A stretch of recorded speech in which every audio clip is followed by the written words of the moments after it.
Good evening, everyone. Thank you very much. It's now 7 o'clock and time for our weekly Zoom into Wine session. Each week, we take a journey somewhere in the wine world and taste some amazing wines. And I've really enjoyed putting these together. We got started, of course, during the pandemic, and we continue. And in fact, we are really built well. We've got events posted at Zoom into Wine all the way through. Let me see if I can even show you. Yeah, right now we're through 2024 or 2023 and then into 2024, and some really fun topicality. We repeat only a little bit once in a while, maybe some updates, some different things, but really kind of move it around and taste some really amazing wine with some amazing people. I think you're going to be thrilled with tonight's tasting. Pretty ambitious tonight. These are super fantastic collectible small producer wines, and some of them I don't even have that many of, because that's the way the wine world works. I get small allocations, 3, 6, 12 bottles, and that's what we work hard to acquire here at Merchant of Wine. And I just like to share them with you and be able to enjoy them and share them and educate you about these products. So let's get started, as we have a lot of things to cover. And here we go.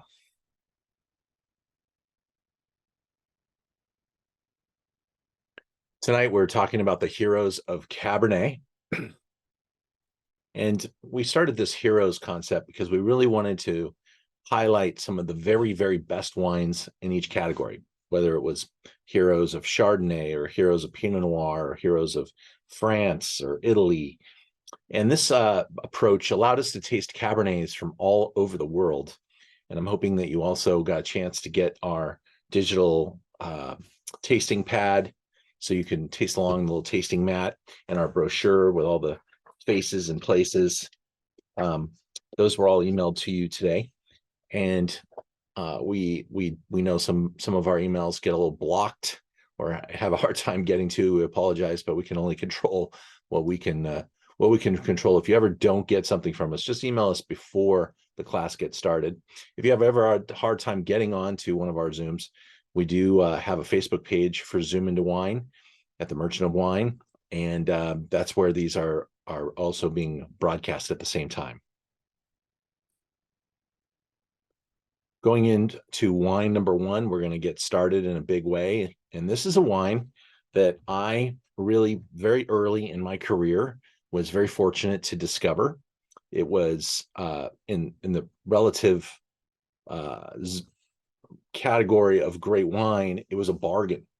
I think I was purchasing the 94 vintage back in the day for around $40, $45, $50, something like that. The brand continues to go up in price, and as everything does, but it's still a relative bargain. It's probably the least expensive wine we're going to taste today, and that's saying something. We are also going to interview people throughout the show. Some of the folks we had to record because they're either in Italy or other parts of the world, but I'm going to try not to be too redundant. We're going to go straight into glass number one, which is our Italian Tenuta San Leonardo. Let me take you now to meet my friend Aaron Schifferly. He is with Vias Imports. They are the importer of Tenuta San Leonardo. And Aaron is a wealth of information about this brand. I get to be the person to introduce you to this wine because it's such a beauty. And how you doing there, Aaron? You want to talk to us about this baby and tell us all about it? Absolutely. Well, thank you very much for having me. It's a pleasure to talk about Tenuta San Leonardo because it is one of the crowns and one of the jewels in the crown of Vias Imports.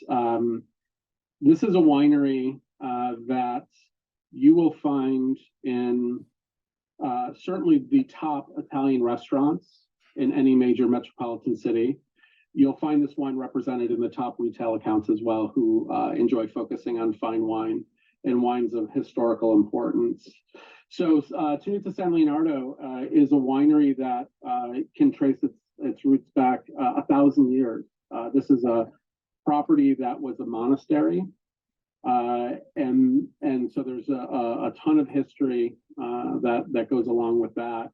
But it wasn't until the 1700s that this family, the Guerreri Gonzaga family, through a different name and through marriage, they've morphed to Guerreri Gonzaga. But they were the vineyard workers. They were the winemakers who really maintained the vineyards and the winery for the monastery. It was in the 1700s that they were able to purchase this from the church, and as you may know, that's an impossible feat in its own. The church doesn't need to sell anything, but if we fast forward to the 20th century, this is really where the winery starts to get going with Marchese Carlo Guerreri Gonzaga and then his son Anselmo. This is a winery that's located in Trentino, Alto Adige, but more specifically in the southern part of Trentino. It's an area that a lot of people associate with white wines because of the cool climate, being in the Dolomites and the Italian Alps. And but it is in a microclimate that is actually conducive to red wine. So this is an anomaly where the winery sits. This is the winery itself. The church and the main building of the winery. It's a winery that really focuses on Cabernet Sauvignon. There is also Carmenere on the estate and Merlot as well. There are other varietals that they grow, but these are the three that are important to this bottling. And their oldest vineyards right now are planted about 75 to 80 years ago. There has been some additional plantings more recently as the winery has become more known and more sought after. Obviously, they've been able to grow. This old method of growing is very conducive to that. But the newer plantings are Goyo. They're training on trellis is how they're training those to achieve the same thing, but a bit more efficiency as far as working the vineyards. Further on in the year, this will be completely grown over, so you can walk on. It grows out like this, right? It keeps stretching all the way across. Yes, exactly. And this is actually the fruiting zone, right in here. That's correct. And you know, it's actually perfect because you have these afternoon breezes that come up from essentially this Mediterranean breeze, warm breeze, but that keeps everything dry and mitigates the temperatures. And this type of planting is perfect for that situation as well. Right. So the winemaking, this is a very important piece. So Carlo Marchese, who studied oenology, he really, in the late 60s and the early 70s, this is when the big revolution of fine wine was happening all over the world. This is a conversation that you can have that was happening in Montalcino, was happening in Napa Valley, where people were turning from quantity growing to quality growing. They were starting to explore and share winemaking techniques and aging techniques that really were elevating the quality of wine. This photo is a picture of their barrel room, and as you can see, that they use all barrique French oak barrels in their vinification. The winery itself was the current winery was built in the 1950s, and the primary fermentation tanks were the old concrete, which are actually now very fashionable. So it's actually the perfect technology for what they want to do. In 1985 vintage, which was released probably in 1998, is when it was given its first Trebbieri Award, and which is Italy's highest award according to the publication called the Gambero Rosso. And a lot of Italians really, they seek this award. They try to make the best wine that they can. and if they're recognized with it, it's an extremely meaningful award to be received. I believe 1% of the wines of Italy, 1% get the Yeah. Tropicari. Yes. So 1 in 100 wines. Right. And this wine has received it every single vintage that it's been released since that vintage that they first released it. So that's another very important milestone that they've achieved as well. Well, as we're starting our tasting off tonight, Aaron, we're kind of going all over the world tasting, kind of Bordeaux / Cabernet inspired wines. Do you know what is the blend on this wine approximately? Well, let me just say that, like any Bordeaux chateau, they'll tell you what it is, but I always believe that they probably keep it a little bit of a secret, right? But I believe it's primarily Cabernet Sauvignon, that's for sure. This vintage, the 2017 is 60% Cabernet Sauvignon, 30% Carmenere, and 10% Merlot. So truly a Bordeaux style blend, but 100% from Trentino in Italy.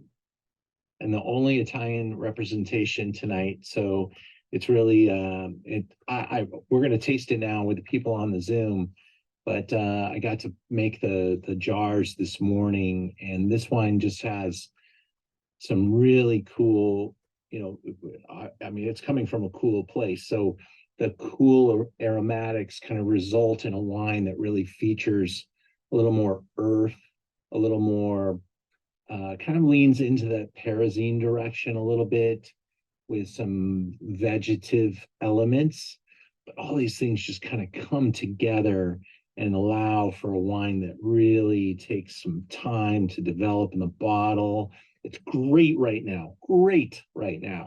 But man, the longevity on this thing, where it's going to end up, will continue to elevate, and it's pretty timeless. I mean, this wine could outlive us all. It's just really beautiful, graceful, and purposeful in the way it presents itself. And I'm so stoked to have it included in this elite lineup, representing the Italian effort. And thank you for giving us the time today. Well, I'm very thankful for your enthusiasm for this really wonderful producer. It's a wine that's ready to drink when it's released. It's a wine that you can put in your cellar and enjoy over the course of 20, 30 years. And really, it's a wine that's thought-provoking. It's going to make you think about. You have a good one, and we'll talk again. Thanks, you too. What do you guys think of that? Marie, what I can see there. It's very good. It's really smooth. Like, it doesn't just hit you and you explode. It's very drinkable and very good.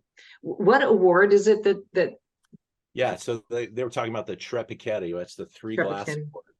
And in Italy, they you submit your wines, and the Italian wine industry, a panel of experts, taste all the wines blind and then select 1% of the wines to receive the Tropicari. And so it's something like 7,000 wines are tasted, and like 70 to 100 receive the Tropicari. And this award, this wine has received that award in almost, I think he said it was every vintage that has been released. So that's a pretty good track record. And that award means a lot in Italy, and it's starting to mean more here. But it's a really unique way of tasting the wines, categorically comparing it to everything and then picking the very, very best. I love that approach. Yeah, it's good. The first thing I got was the tart cherry, and then it kind of calmed a little bit. And just looking at what you guys were saying, cinnamon, that was like, oh yeah, I taste that too. So kind of wild. Cab, I think it's the Carmenere, which is a grape variety that you don't see very often. It did come from Bordeaux, but they planted it in Chile, and it kind of became the official grape of Chile. And it has this really interesting spice box aroma, and it's a significant part of this wine. So pretty different, pretty unique, and a really fun way to start off this lineup tonight. Yeah. I'm so happy that you guys decided to do this with me. Let's go back in and taste number 2.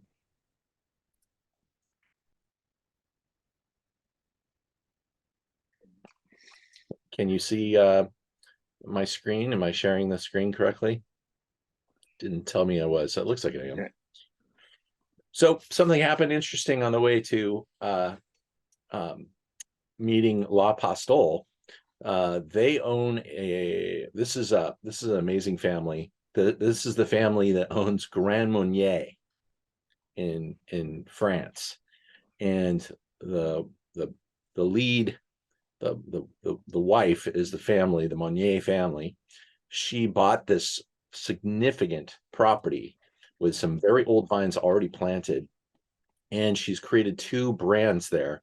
There's La Pastole and the vineyard designated wines called Apalta. And so when we were starting, we were talking to the La Pastole, and then they found out which wine we're tasting, and they said, "Oh, you don't want to talk to the winemaker at La Pastole because this wine is made at the Apalta facility." So we talked to the director of winemaking, basically Paula's boss, and I gotta tell you, she should have her own wine show. She is amazing. So let's get in. Wine number 2. Heroes of Cabernet allowed me to gather some incredible personalities from around the world. And I'm so privileged to be able to introduce you to Andrea Leon. And Andrea Leon is the director of winemaking for Clos Apalta and La Pastole.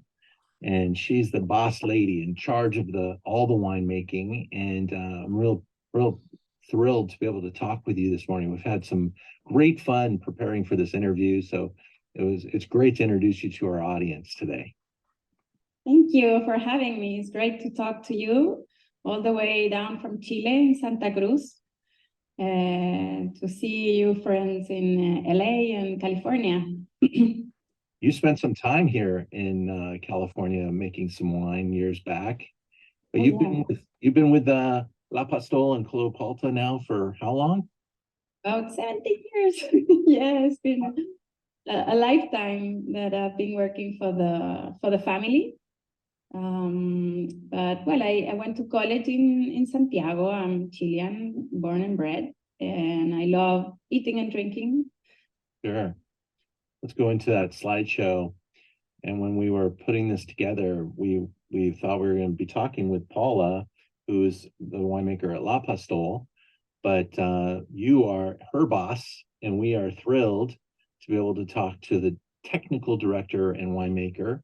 And you're obviously well-traveled. You've been able to make wine all over the world, and working with both Clos Apalta and La Pastole. You're working with some legends there.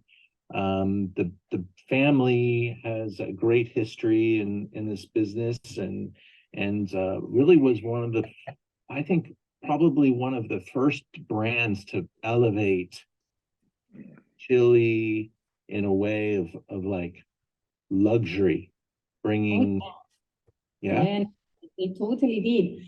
I was at college. I remember when there was this new wine launch.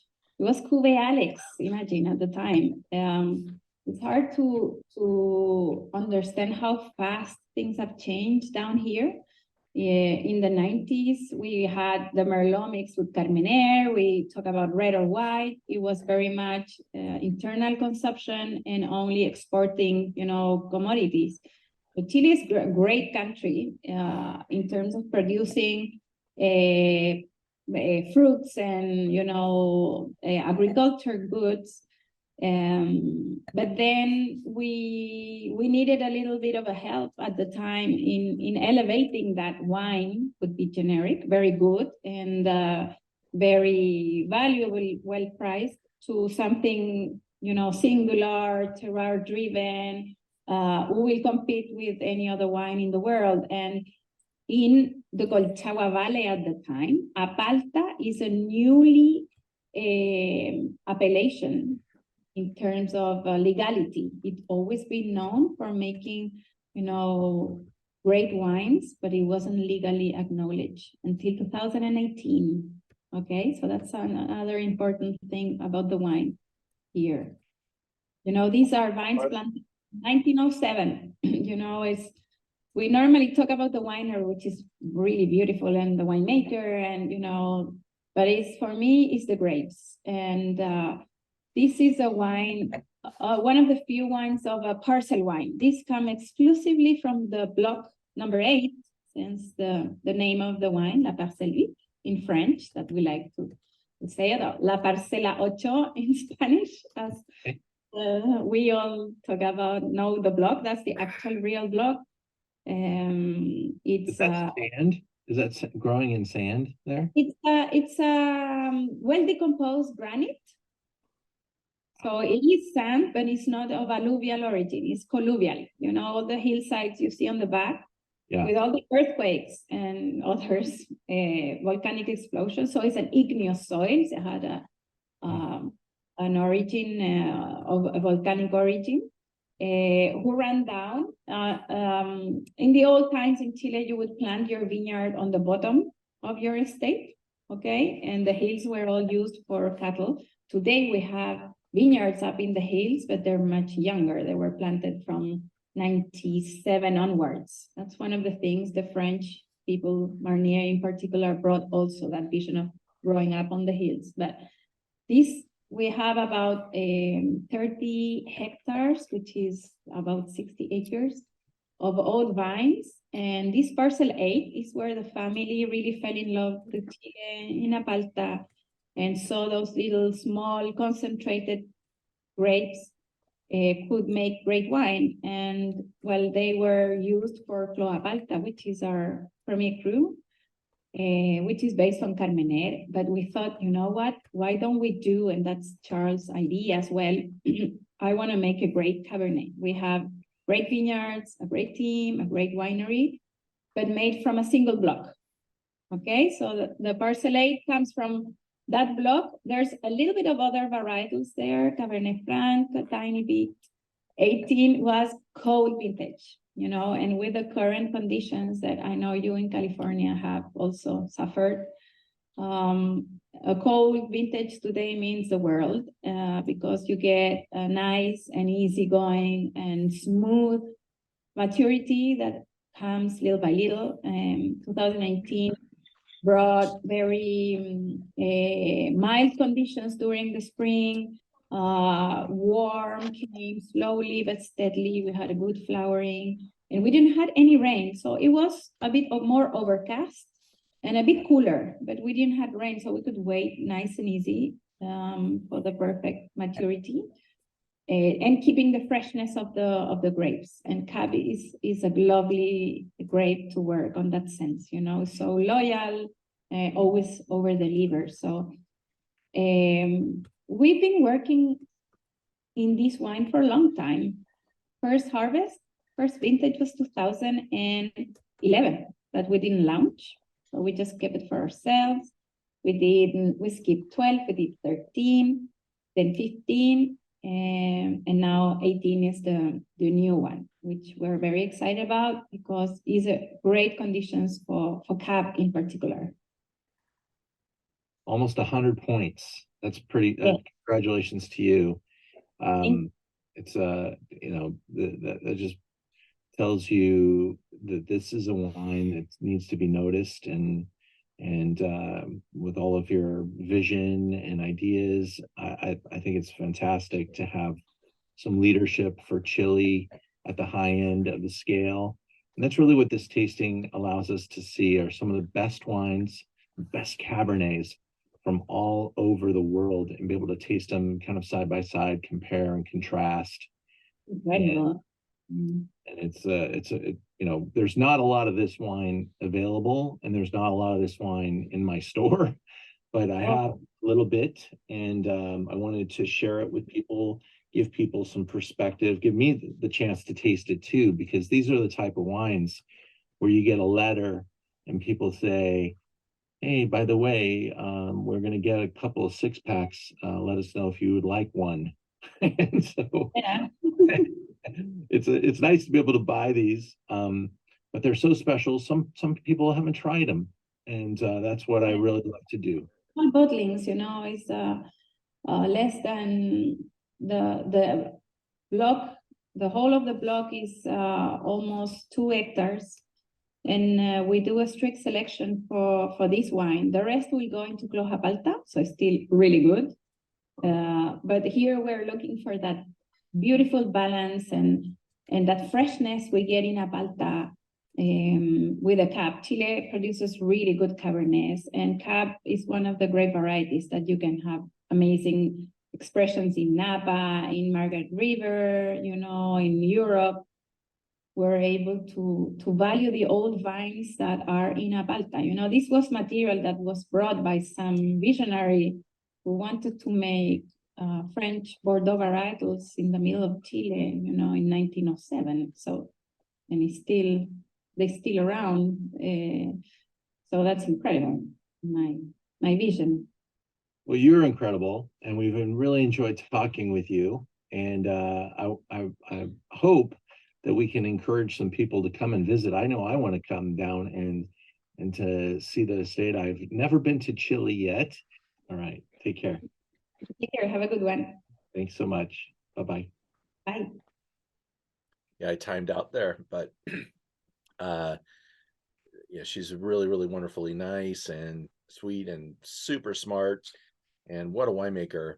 And her wines, this is a brand under her tutelage that has been awarded with like the #1 wine in the world a couple of years ago, and 99 points on this one. That's pretty great. And it's a rarity. I do have, I think, about 6 bottles of this wine in the store. But they're probably, the next time I ask about it, the 19 will be in and I'll be able to go there. But 18 is a great vintage, and it's a one that I would love to own into the future, and certainly a wine that you could break out any time. You just have to love it the way it is. It's going to unwind for years, but there's this really fun old vine character. It's kind of briary, kind of it's got that liqueur type of character to it, and I'm just really loving it. And this wine has quite a personality. When I poured the wines on Monday morning and put them in the jars, it was delicious, but it's really found another gear being able to taste it with you here. 170. So I woke up this day with a cold, and I haven't been sick in years, but luckily my nose sounds maybe a little nasally, but I can actually taste today. I doubt it's going to work tomorrow, so I'm very happy I get to taste these wines with you. And hopefully I'm better by Sunday, because we're doing a really fun dinner at the Four Seasons in Beverly Hills, where I'm going to be doing quite a few activities. It's right on Doheny. They have a great restaurant there called Colina, and they have a private dining room. And we're going to fill that dining room with people that want to learn about Baja wines. And I've got an importer who's coming out to the dinner, and we're going to crack open like 18 different Baja wines. So it's going to be a lot of fun. You can taste it all in flights. It's like a 5 or 6 course meal. It should be pretty amazing. And I have a little special discount for anybody who wants to take one of the last seats, because I really want to sell it out. I think the code is FLASH. It'll save you $90 on the last couple spots. So it brings it down to like $199 a person, tax and tip inclusive. So a pretty awesome little dinner. Take a look at that. If you want more, just email me and I'll get you hooked up. Also, next Wednesday, we are going to be doing a cool Zoom on the world of Grenache. And I have, much like this Cabernet tasting, pulled together some amazing examples of Grenache from all over the world. And it's really going to be fun study to taste some of these exciting wines, many of them, 97, 98 points. And this is up and coming grape variety that people are really excited about. And it's a good deal because Grenache is not $200 a bottle typically. Well, there are some that are, but many of the ones that we're going to taste are 45, 50, 60 bucks a bottle. And so we're able to offer that at around 40 bucks for the Zoom. And I'd love to get as many of you on there as I can. And but we will have to close that at some point here pretty soon. And then we'll finish out the month of November with kind of the juxtaposition of this event. This is the cheap cab challenge because, you know, like I always say, you know, as a wine buyer for a store, it's really easy to fall in love with $200 bottles of wine, but find something that's $10 that's really good. That's a lot of work. And I have some really fun examples that we're going to be putting together here. And this is a low cost gathering. It's like 20 bucks a person. And I think you'll really enjoy it because there are some really good values going from California to Chile again, to Baja, to South Africa, and up in Washington as well. Is that the La Pistola? Is that the one that we, not the same wine, but the same maker that we just tasted? Okay. Correct. Yeah, we're gonna taste. We go from the $180 version to the $16, $17 version. Wow. This is their ambassador wine though. They make this for the world. Oh wow. They Okay. make the wine that we're tasting for like geeky sessions like this.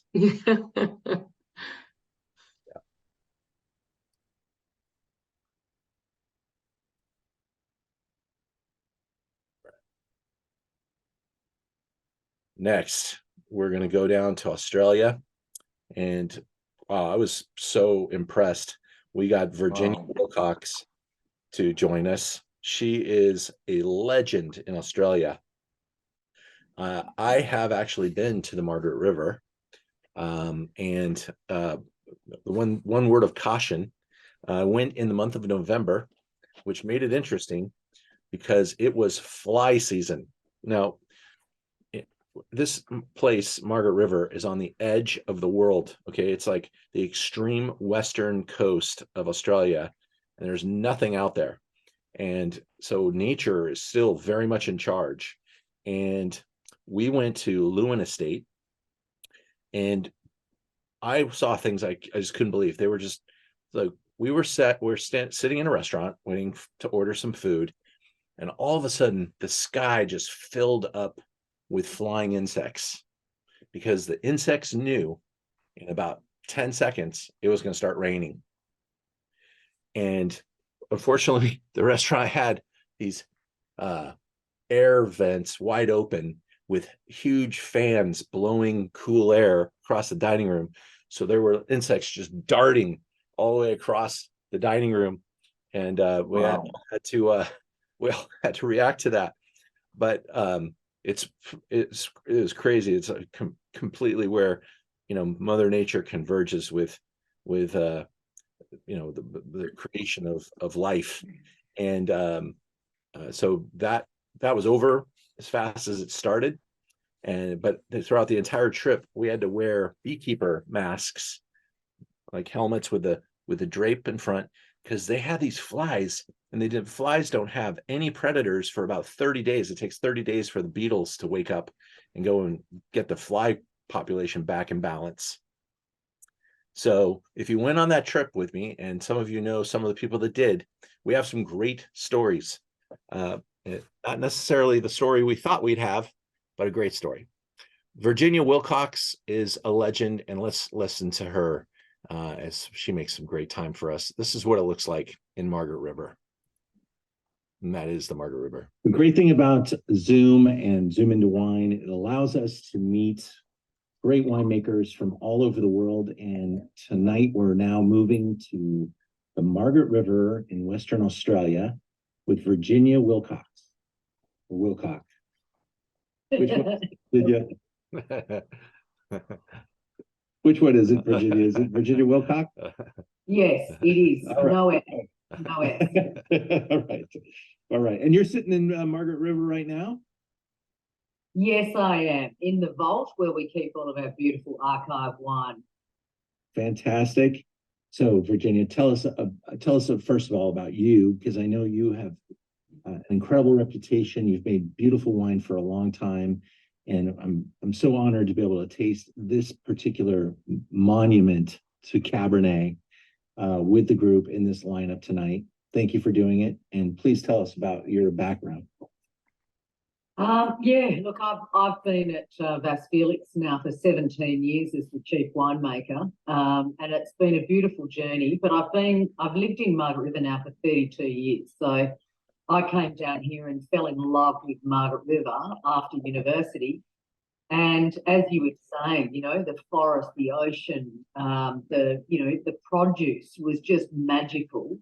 And it was a pretty small region only 32 years ago. You know, there was Margaret River in total is 56 years old. And Vas Felix was the very first place.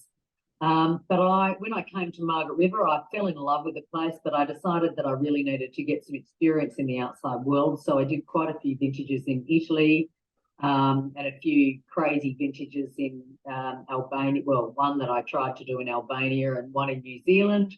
Oh. It was all about that journey of discovery of wine structure, flavour, and just trying to understand wine and how it could be made around the world. So I was never trying to make one variety. It was about shape and space and wonderful natural winemaking. I'm a true believer that wine is the most natural alcoholic beverage known to man, and that we should be making that wine as close to that as we possibly can and represent the place that we come from. I'm a big believer in wild yeast fermentation because that's part of the vineyard. And I guess my journey here at Vas Felix has become this incredibly pure expression of one of the most unique places in the world of wine today, called Margaret River. Fantastic. Yeah, Margaret River is such a great destination. And for those of us in California, you know, you would feel right at home in the Margaret River. The weather, probably a little bit more in common with Northern California, almost to the Oregon border, where the forests touch the ocean. And that's really the kind of the experience that you'll have there. And how many wineries are in the Margaret River? Wow, it's pretty amazing. We produce less than 2% of Australia's total wine, but there's about 160 unique producers in the Margaret River region. It's a very small boutique region of very high quality vineyard land.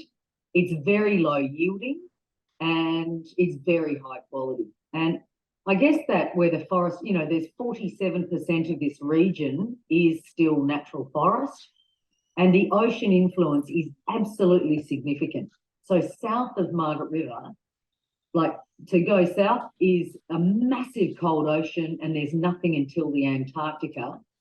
And then when you go west, there's nothing until you get to South Africa. And that cold ocean keeps our climate moderate and beautiful, and it makes it cool climate and wonderful. Well, I just want people to see your beautiful face, Margaret. And we're gonna continue with some photos here. The ocean, the forest. And can you tell us a little bit about the brand? How long has it been around, and what are some of the goals for the brand? So it was a really beautiful discovery by a man called Tom Cullity. And look, this is the wine that we're tasting today, and this wine is a wine named after Tom. And we've only made this wine since 2013. So it's effectively the oldest vines existing in Margaret River today that are making wine. It is from the beautiful little plot of land that Tom Cullity planted in 1967, made from Cabernet and Malbec, that are ancient old 1850s mass selection clonal material that eventually came down to Margaret River, and they're grown on their own roots. So they're beautiful Cabernet and Malbec vines I think are actually probably one of the most unique propositions this world has to offer. Because most places that are growing Cabernet have are planted on American rootstock because of phylloxera. Because of extreme isolation, we have been able to avoid phylloxera to this point. Touch wood, we do not want it coming in. And these beautiful old ancient vines grown here at Bastille, it's literally out the window here, have been in the ground now for 56 years. They're in beautiful health. Tom Cullity selected incredible soil that was only, it had 18 inches of soil before you got to clay. Well-drained, beautiful soil, and we're 4 kilometres from the ocean. So we have this beautiful cooling sea breeze, but Margaret River's climate is Mediterranean. So we have a warm, dry summer, very low disease risk, but an air conditioner coming from the ocean. So we have this incredible length of time to ripen Cabernet tannins. This is not a big Cabernet. It's a Cabernet Malbec blend that has this space, elegance, finesse, a juiciness and a plumpness from the oldest vines in the region and from one of the most beautiful climates that can grow these ancient old clones from Bordeaux, 1800s Bordeaux material that's ended up here in Western Australia. Is there a story, a fable about which winery you took those vines from? No, there's not. It is a great mystery. In the 1850s, nobody really recorded much. But, we do know that, Bordeaux in the late 1800s was mostly Cabernet Malbec. And we do know from our vines' performance, though, as well, that it is a mass selection. So, in the 1800s, they haven't isolated lots of little clones and, produced them and worked out what goes on rootstock and all that kind of stuff. This is old material that has a beautiful framework. I mean, I can imagine this style of wine being the style that was made in the 1800s in Bordeaux. It's wild fermented, whole berries, wild fermented, and just nurtured beautifully in the winery, lots of oxygen during ferment. But then we've drained it to barrel and we've left it in barrel for nearly 18 months and we haven't racked and returned it. It's been sitting on its leaves for 18 months, aging gracefully and beautifully with all of that beautiful wild leaves. Now, we don't rack and return because you rack and return if you need to get more oxygen because the tannins are too hard, or you've got slightly, smelly leaves. These clones, the way we're making them with this beautiful wild yeast, have neither the ugly leaves that you need to get it off, nor do they have aggressive tannins that we need to get more oxygen in. So it's this succulent, juicy, beautiful wine that's being made about as naturally as you could expect from some of the most amazing grapevines grown in this region. Beautiful. So it is a top wine. It is, and you're one of the few brands where I need to carry both. I carry the Margaret River bottling as well as the high-end bottling, and I want to compliment you because the regular bottling on our site is around $25, and I just don't know that there's a better Cabernet, anything close to it. It's just a wonderful, value-driven, very site-specific, region-specific wine, and then you elevate to this level and you're competing with the best wines in the world. And so I would want to thank you for sharing the time with us, and we're going to taste the wine now with our group live, and I just can't express enough just how awesome it is to get down there to your region, see it firsthand, to smell the ocean, and to feel the influences that you are able to use here in the wine. So just really appreciate you making time for us today. Absolute pleasure. Hopefully everybody enjoys this little beauty. Or your charm. Thank you so much. Thank you very much. Really, I hope everyone enjoys the Cabernet Malbec from Margaret River. Yeah, it's super cool. She really is like a rock star in the wine world. And not many people have met her here, but when you go to Margaret River, almost every winery has its own restaurant. So you make a reservation there. They have like a whole tasting series that they'll take you through, wonderful tour, but it's serious dining.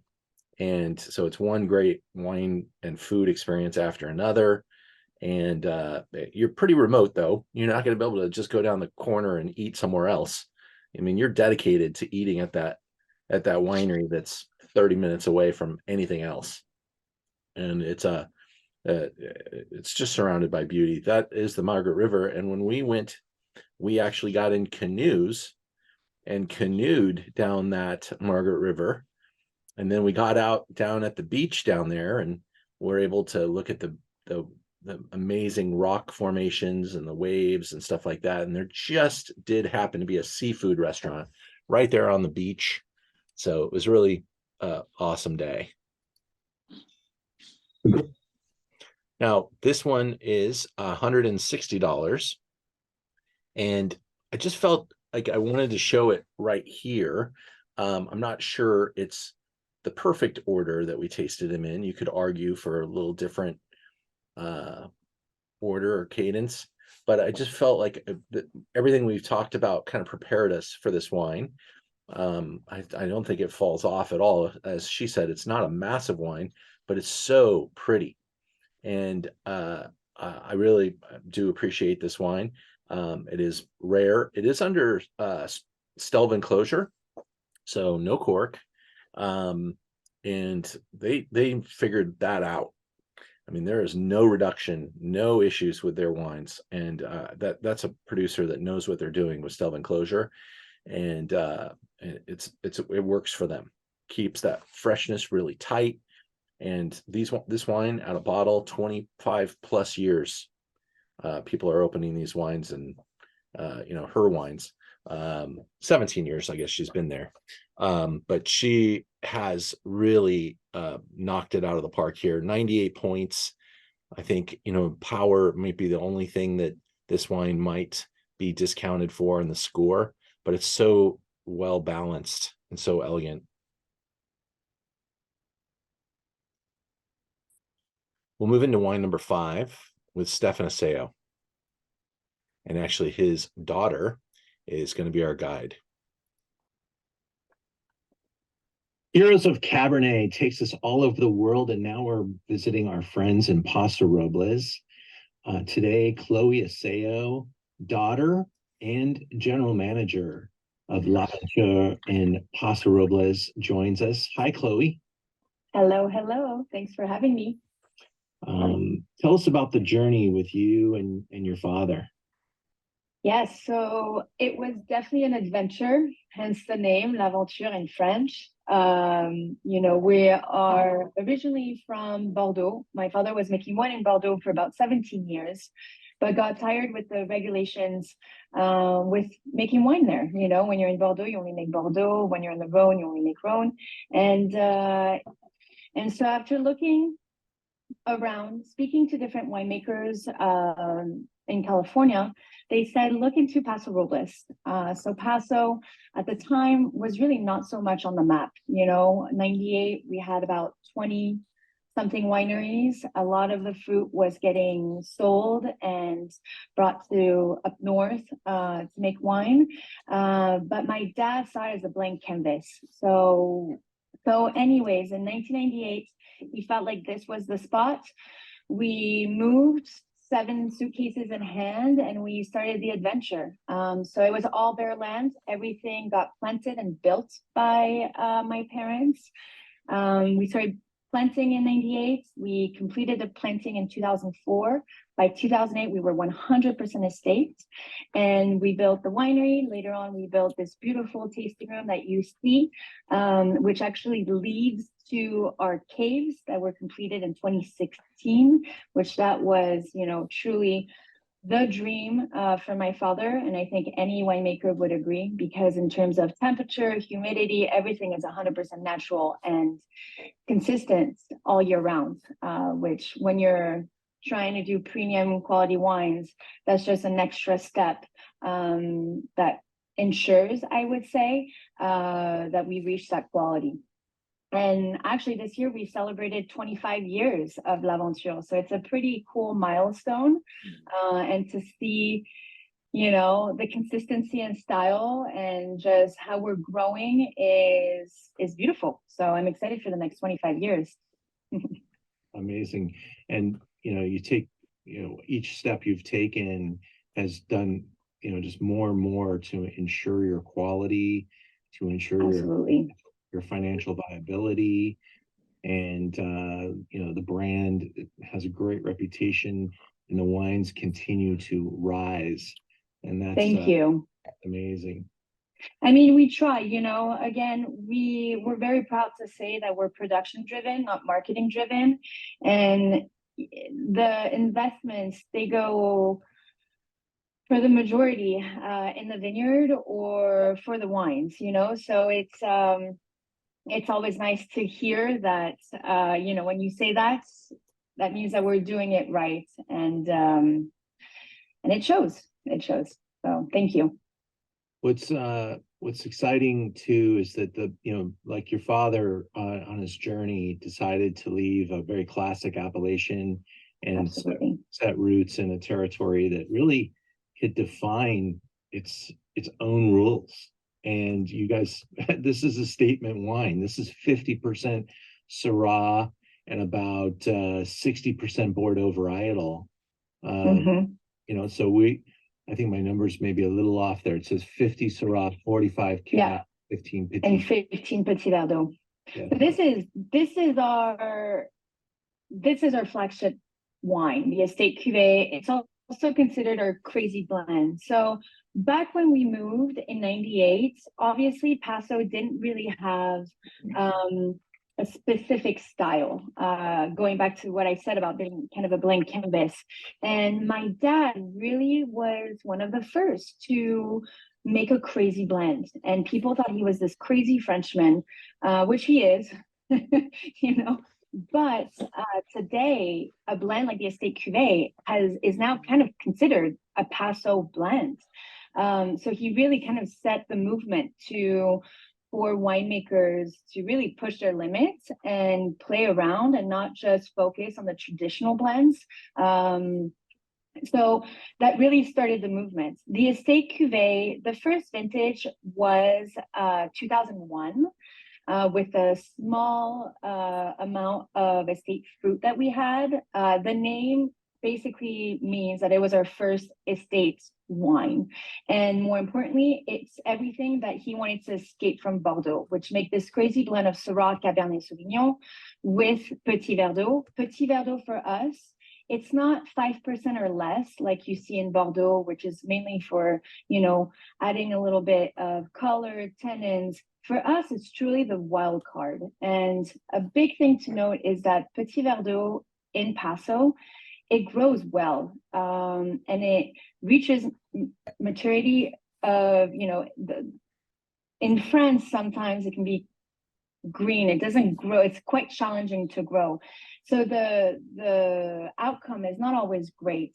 Here, even though it's a grape that can be austere and quite tannic, which is not, you know, great adjectives to describe any type of variety or varietal, it brings out the elegance and the balance for a big Cab and a big Syrah. And so all together, we have just this beautiful wine, beautiful structure. Texture is unbelievable, which more and more, that's what my dad focuses on, is the texture.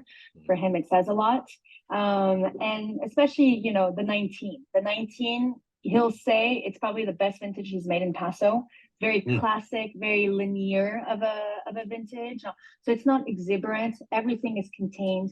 And again, you have this incredible silkiness that just makes you want to keep drinking. So, so it's good. Well, it's great to catch up with you and to see your success. So thank you for making time, and Of course, please send our regards to your father, and we hope I to. will. Well, we have the 2000s arriving at the store now, and I know that was a very successful, a critically reviewed vintage for you guys. Yeah. And so we'll be carrying those into the future. But we have a little bit of this wine for this celebration Awesome. tonight, and we're very proud to be representing you guys down here in our little store. So thank you for being here. No, thank you so much for the support. We really appreciate it. Be well. Thank you. You too. Bye-bye. Bye-bye. Come on. That wine is just built to last, built to impress, and it's just delicious. I mean, even just pouring it in the glass, you could tell it's going to be lovable, but it's massive at the same time in a very dense, flamboyant way. That's I just think it's like the marquee wine of Paso, and one of the best wines in California. Hands down, this is like an ambassador wine for the region, and he is so consistent, and inane with the detail, and just really making some beautiful stuff. So I hope you guys have enjoyed our journey so far. We've covered a lot of ground. I'm looking on my screen to see if we have anyone else here. Lisa, any news yet?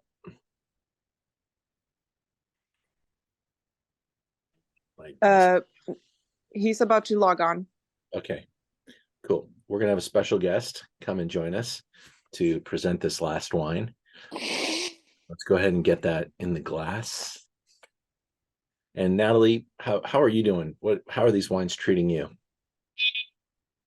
Awesome. It's just kind of like, I mean, they're great. And then you try the next one, you're like, that one's really good too. It's just like you just compounding, building. I've actually kind of been slow with like my note taking and stuff. And so I've got a little bit, probably like half of a jar of each of them left. So I'm kind of excited to revisit them after the Zoom, after they've been open for a little while, and really see how they open up. But yeah, they're all fabulous. Outstanding. Mm-hmm. Well, we're going to get into this last wine and see if our special guest will join us here.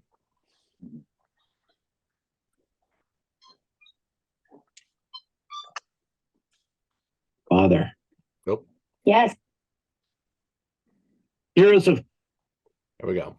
So the few bottles of L'Aventure that we have remaining, about $114 a bottle.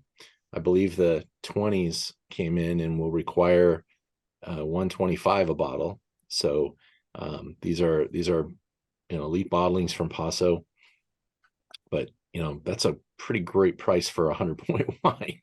I mean, it's hard to complain. And this wine sells out every year, so I get an allocation. Sometimes I can ask for a few more bottles, but 19 is gone, and the 20s are here. Now, 20 in Paso was actually pretty protected. They did not have the same type of smoke intrusiveness, and so Paso was able to make some great wines, and everybody that you talk to all over the state of California wishes they could have harvested their 2020, because it was going to be a magnificent vintage, but didn't make it for everybody. And there are some wines out there that had to be made.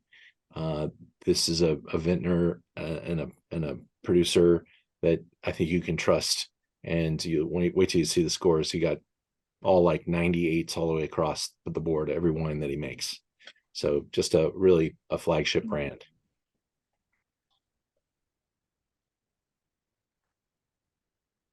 Our final wine tonight comes from a winemaker named Russell Bevan. And Russell has been in the wine industry for a long time. He and his ex-wife had a winery called Bevan Cellars. He consults for a number of different projects, but this is his own baby. This is Adversity. and he sources fruit from some of the most flagship vineyard sites in the Napa Valley. And this is another one where I find out that the wines are released and I have to kind of beg to get some. Truthfully, when these top wines come out, an online wine store is pretty far down the pecking order. They want to sell them to top restaurants, top hotels. And so I have to work pretty hard to get some of his wine, but it's what we do. And this guy is just a fantastic personality, and I'm hoping I get to introduce you to him. He's having a hard time getting online, so we'll continue to talk, and maybe he'll join us in our presentation.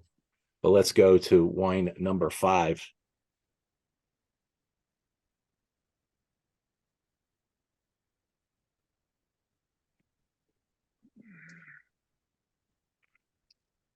This is the brand where it's located in Yountville, but this vineyard that we're going to taste today is from Pritchard Hill, and he's not allowed to call it Pritchard Hill because that name is protected.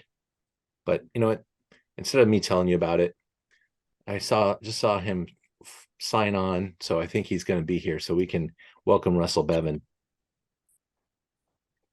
Can you see him signing in there? Not yet.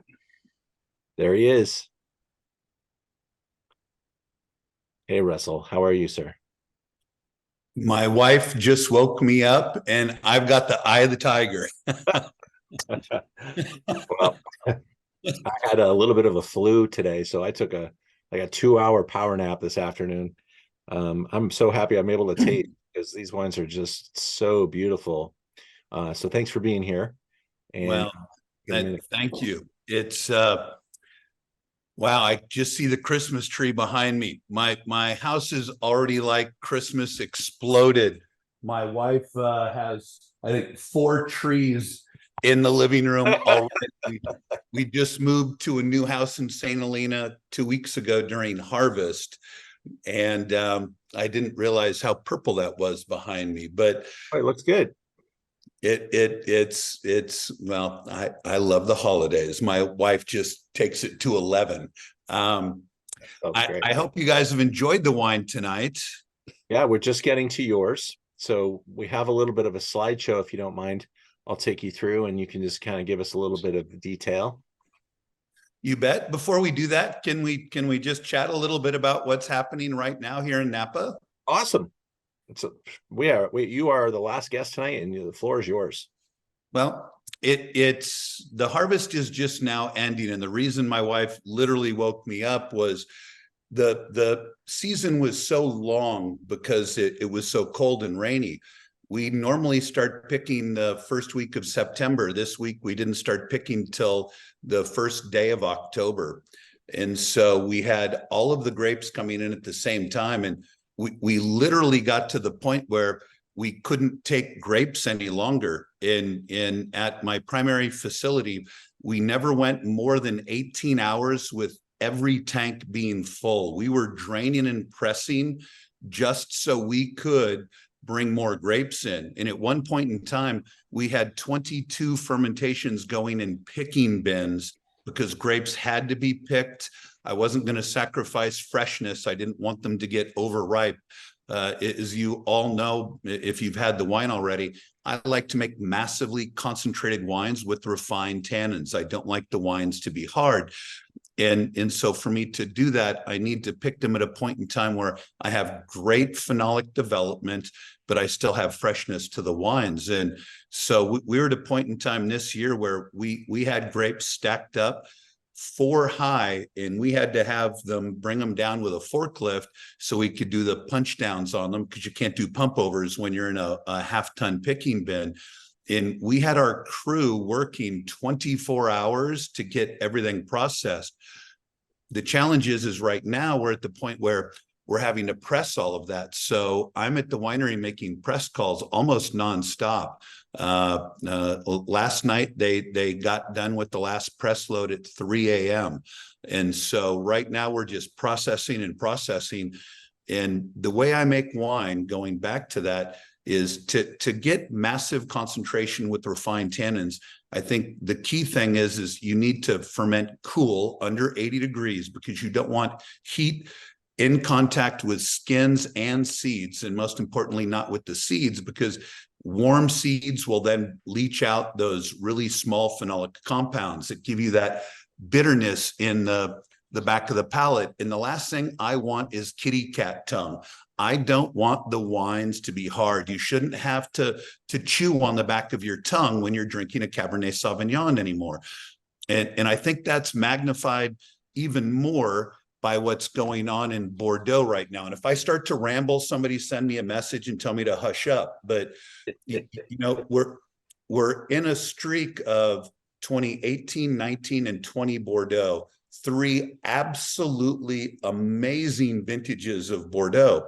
And 2 weeks ago, I opened the Haut-Brions from those 3 vintages and the Clanés from those 3 vintages with my wine tasting group.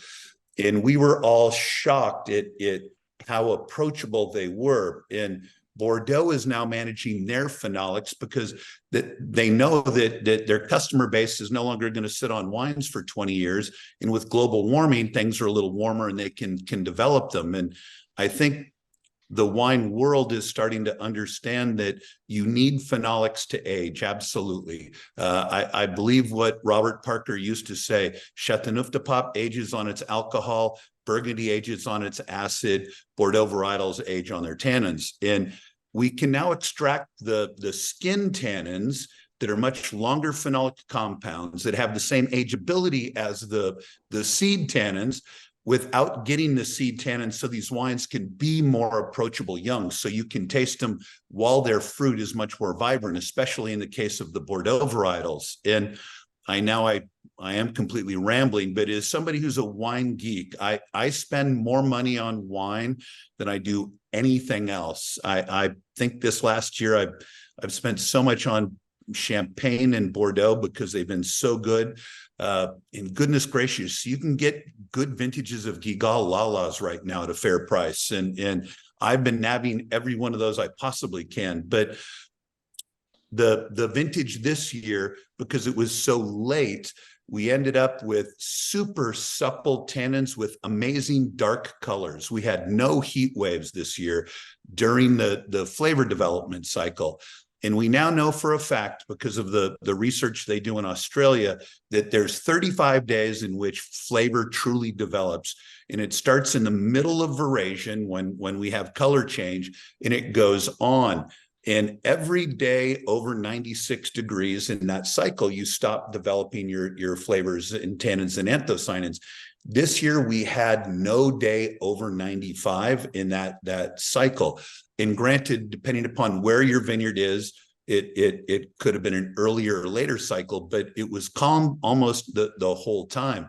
So the wines are inky black and super concentrated with a purity of fruit I haven't seen since 2013. The 2013 had much more aggressive phenolics. This is going to be a legendary vintage in 2023. With that said, 2022 may go down as one of the worst non-fire vintages in history. And with my wines, anybody's wines, don't you dare buy 2022s unless you taste them. The 5-day heat wave we had during Labor Day, where we were in the vineyards over 115 degrees 5 days in a row, literally caused the vines to shut down and stop developing. And most of the vineyards after that literally reset as if it was the start of harvest, and they experienced root flush. They started to develop tendrils, and you never got additional flavor development. And so as 2023 will be legend, unless you pick really early, and some people did pick before the heat wave in 2022, your wines just aren't going to be very tasty. So we've got a streak of 18 and 19, stunning vintages, 18 age-worthy, 19, higher pH, but with great concentration and very seductive textures. 20, absolute train wreck. I made a couple 2020s that I picked that didn't have smoke taint, but they're not enjoyable wines, and I haven't released them because they have excruciatingly high acids and very little flavor development.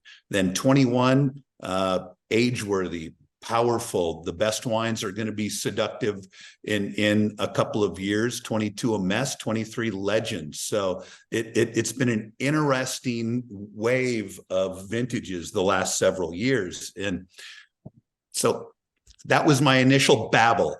Any questions before slides or anything I could address or we could talk about? The floor is open. Anyone have a question for Russell before we go into the slides? Thanks for the warning on the 2022. Yes, can you back blend like the 2020s you didn't like? Is it 5 or 10% mix going back in to enhance some of the other characteristics? Genius question. And so legally you can go 5%. With that said, there were so many 2020s added into mid-level 2019s and 2020s blended into 2021s.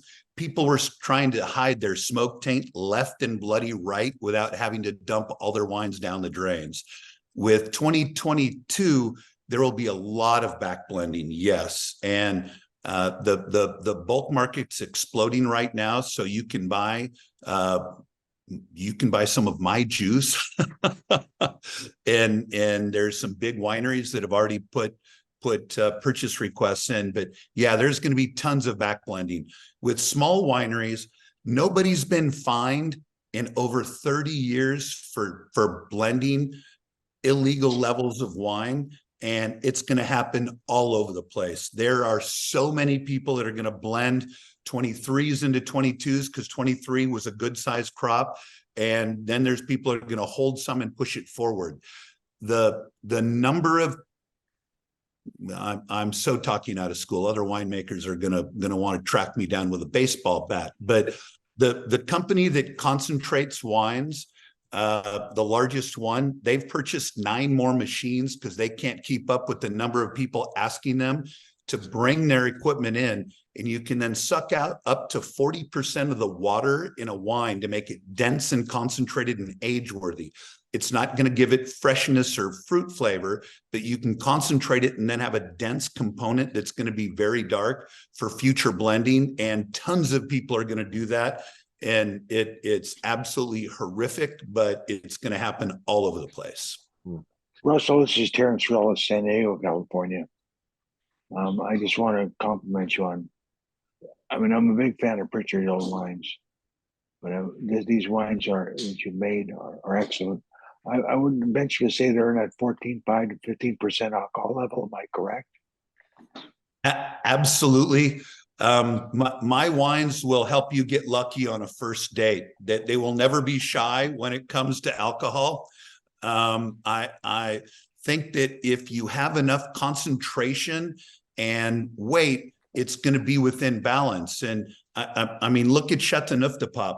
What great Chateauneuf-du-Papes have ever been under 15.5 alcohol? Parker always said, so does Jeb Dunnick, you have to be 16.1 to get the balance in Grenache and Mourvedre. And I'm going to shoot for flavor and textures and hope that my raw, dense power is going to hold that alcohol. And I've had wines that, again, stuff I shouldn't say, and I'm sober, but I'm tired. But Antonio Galloni has raked me over the coals on some of my alcohol levels. One of the wines he just rated 98 to 100 out of barrel was 16.7, and he didn't say a word about it. I think when you have high levels of dry extract, where you literally take a bottle of wine and evaporate it and weigh what you have left, if you have high levels of dry extract, it holds alcohol better. And some of the vineyards that I'm working with right now that are on really rocky soils, or like the Melanson you're drinking, that's up on top of a hillside, and I'm on the steeper part of Melanson, it holds the alcohol beautifully. Very good. Thank you. And you're not a San Diego State alum by chance, are you? No, I'm a Culinary Institute of America alum. Well, thank you.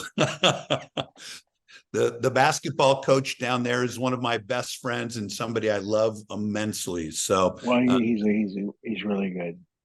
yeah, Brian Dutcher is great. And I went to Carlsbad Army Navy Academy down in Carlsbad, and so I love that area. You have a tasting room, or you I have several clients with tasting rooms, but I don't have any. I don't have one of my own. If you come to Napa, my wife and I will either host you here in our house or at the winery, but we don't really have a formal tasting room. Thanks, Russell. How many clients are you consulting for now, Russell? I've dropped a couple. Next year I turn 60, and I'm starting to feel my age, and so I've only got, I think I'm down to 11 now, and they're all projects where there's either people or vineyards that I love that I want to work with. But you know, during harvest, I'm not like Philippe Melka or a bunch of these other guys. I taste every fermentation every day. So 3 weeks ago, when I would go to Vintage, where I do most of my work, I'm at 5 different wineries, I was tasting almost 100 fermentations a day. And I make game time decisions. Okay, this wine doesn't have enough extraction. I want to do a longer pump over. It's smelling a little stinky. It needs nitrogen. Let's give it a nutrient add into a pulsar to get air to it. Or we're over extracting and we need to cut back on the amount of time we're doing fire hose pump overs. And so I literally taste every child every day. No wine is treated any different, whether it be a Dr. Crane that I've made, or if it's going to be a $50 Petite Syrah from Chase Cellars. Beautiful. Holy crap, that's my old house. Where'd you get that picture? Sure, we stole it from the internet.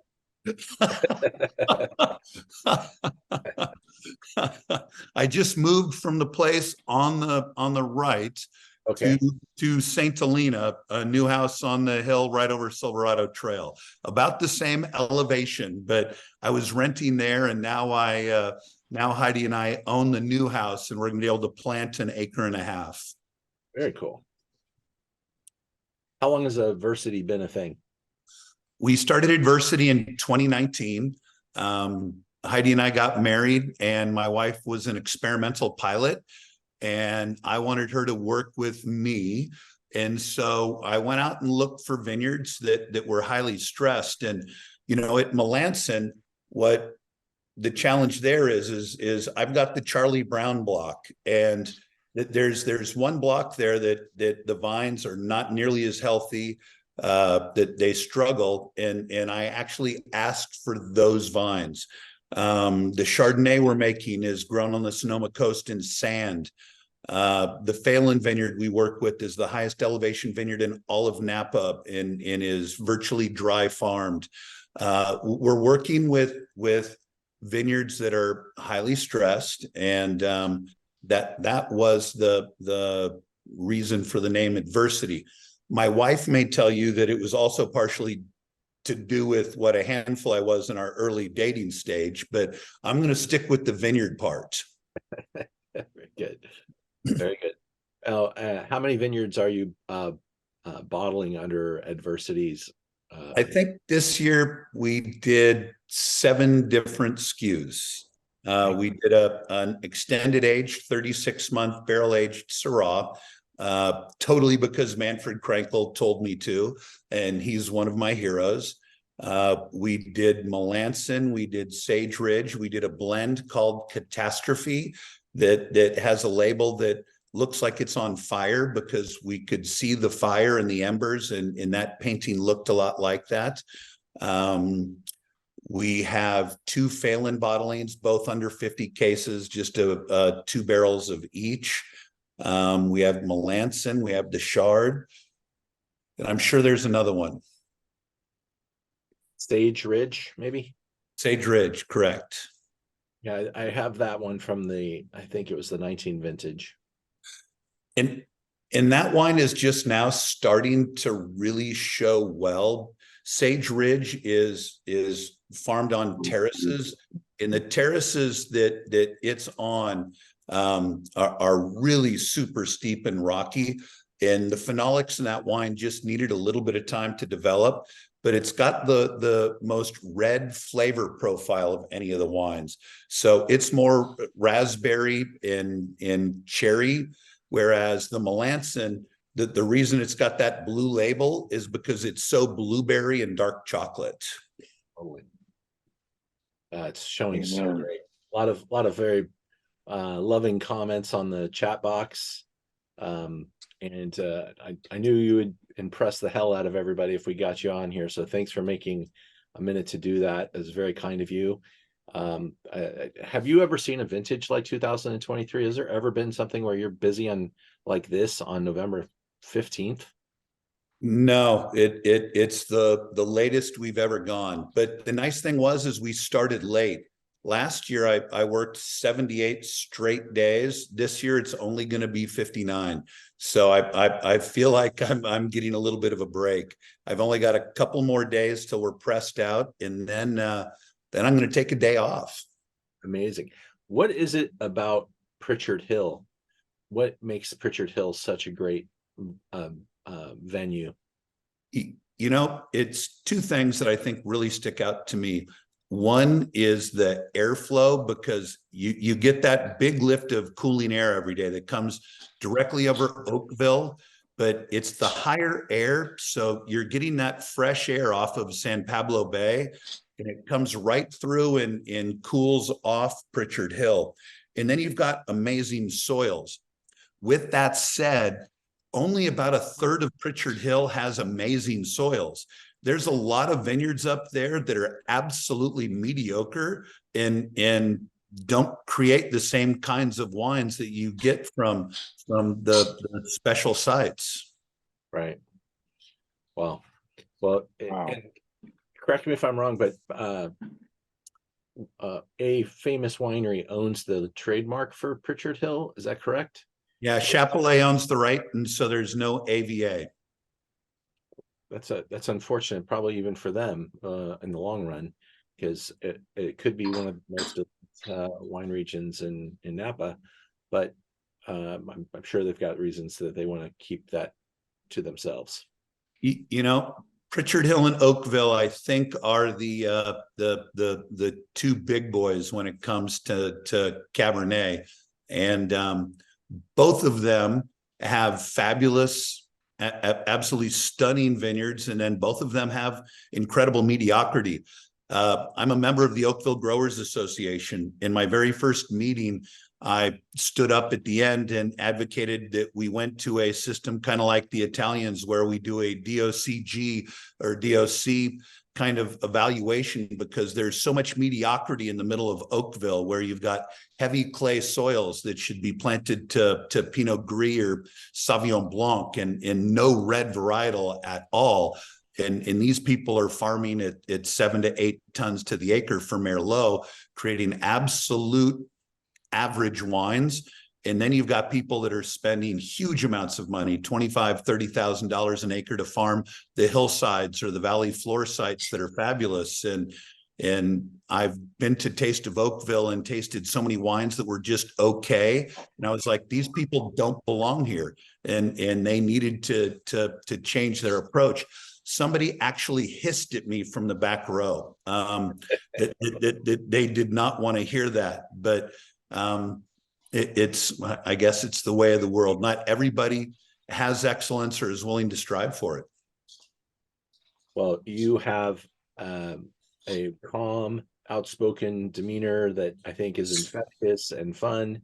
And they need to laugh a little bit more to not hiss at you.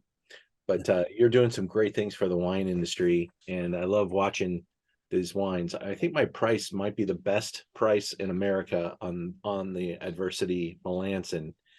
And there's not a lot of it out there. What'd you make, about 200 cases? Maybe not that much. Yeah, there's only a couple hundred cases of it. And there's a bunch of other wines that I made in 2021. I would tell people if they want something that's a little different, and I don't know if you have it available, Ian, I'm sorry, but the twin that I made is half Franc, half Merlot, and it's absolutely stunning. And if anybody's looking for a right bank kind of blend, and I'm not trying to talk people into buying it, but I'm just loving this wine so much right now. It's showing so well, but it'll age and keep going. And then there you've got Sage Ridge, and like I was saying before, that's going to be the most food friendly. It's the most phenolic, but it's also got the lowest pH, and it's got the reddest fruit flavors.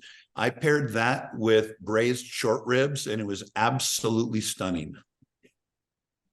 Awesome.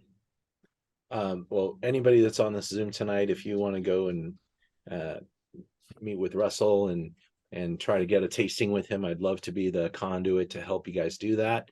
Russell, I really appreciate you being here. I hope you get some rest. And thank you for making such great wine. We all love it. And is there anybody that wants to ask one more question? Terrence, did you have a question, or are you good? I'm good. Thank you, Russell. Appreciate it. Well, thank Ian, you all I have for a question for Russell. Just I love the blue label, and then when you talked about all the blueberry flavor notes, it was like, yeah, that's exactly what the wine looks like to me. But I was just wondering if you could talk a little bit about the inspiration for your labels, because I was looking online and they all kind of seem to be pieces of artwork themselves. Thank you for asking that. So I couldn't afford to have my label designed a couple years ago, and a very good friend of mine who went through an ugly divorce, I helped her move out in the middle of the night. Her new husband is one of the most famous label designers in the industry, and he said, "Let me do the label for you." It is a thank you for helping his wife all those years before. And he went out, and to go along with the adversity theme, he looked for artists that work with interesting mediums. And the pieces of art we're using are all done by Christian Hetzel out of Stuttgart, Germany. And he paints with concrete, and he literally will take chemicals from the periodic table and leave them outside for up to a year and let them harden and completely develop their colors. And then he mixes them with a clear epoxy and paint, and he paints with a trawl. And so he's working with a really difficult medium. And that's why if you look at a picture of the capsules are silver, but they look like they were trawled. And my name and none of the writing on the labels are really big. They're all fairly small. He wanted the big label front and back, just because it kind of matches my over-the-top personality. But then he wanted everything else to be minimized. He thought that the quality of the wine, the magnificence of the arts, and the reputation would sell the wines. And so we went with it. And yeah, when you look at the whole new portfolio, all of them next to each other, it looks like a little art collection. Oh, they're beautiful.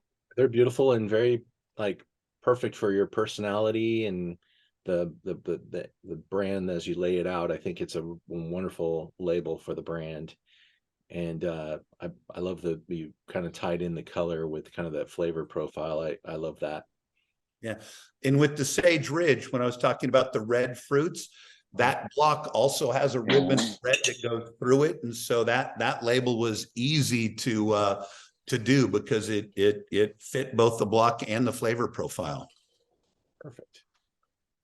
Well, we hope that 23 goes down in history for you as a great accomplishment. It sounds like it's on its way, and I can't wait to I'll be carrying those wines for sure. I do have about a case of the Melanson in the house. So if you liked this wine and you want to pick some up, you all have a little discount code as well. And some of the wines will discount. I'm not sure the Melanson does go any further down though, guys. But when we zoom into wine, we occasionally get us spoiled like this. Russell, you really spoiled us. So thank you. Every Wednesday we get together with a group of people, taste some great wines, and we covered some really cool wines tonight. And yours was a perfect place to conclude. Okay, when you guys do champagne, when you do German wines next, let me know. Heidi and I spend 2 weeks in Germany every other year. I am an absolute Riesling freak, and I love talking and tasting Riesling. Oh, cool. Well, we had a hell of a Riesling show recently. I'll send it to you so you can see it. We had some great personalities joining us on the Zoom too. It was quite a production. But this is over the top, Russell. Thank you very much for making this time. You get some rest, and I will. Thank you very much for joining us here. We will continue our Zoom efforts every Wednesday. Tell a friend. Let's get some more people to join us. I know that Zoom is becoming a little cliche for some people, but I love how we can have Russell Bevan on the Zoom, taste the wines. Russell, we all had like 2-ounce jars poured, and the decantation was absolutely magnificent for every wine. Your wine is absolutely blowing people's mind. So it was really a great night. All right. Thank you all. Everybody have a wonderful night. Happy holidays, by the way. I hope you have something fabulous to drink with Thanksgiving. Sure will. Okay. Bye-bye. Cheers, bud. Thank you. So that was a nice treat. We didn't know if that was going to happen or not, and thank God his wife woke him up. Absolutely delightful. Yes.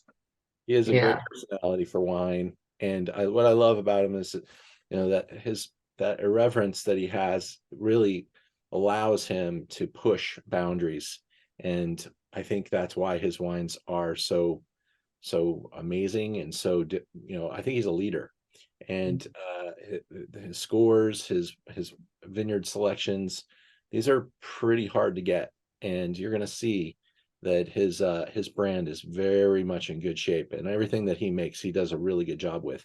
Well, we've done damage here tonight, guys. So thank you. Have a good night, and I hope everyone stays healthy, and that this little flu I have goes away tomorrow. Thank you, Ian. Thank you all. Great tasting. Thank you. Wonderful. Thank you very much. Well, my pleasure.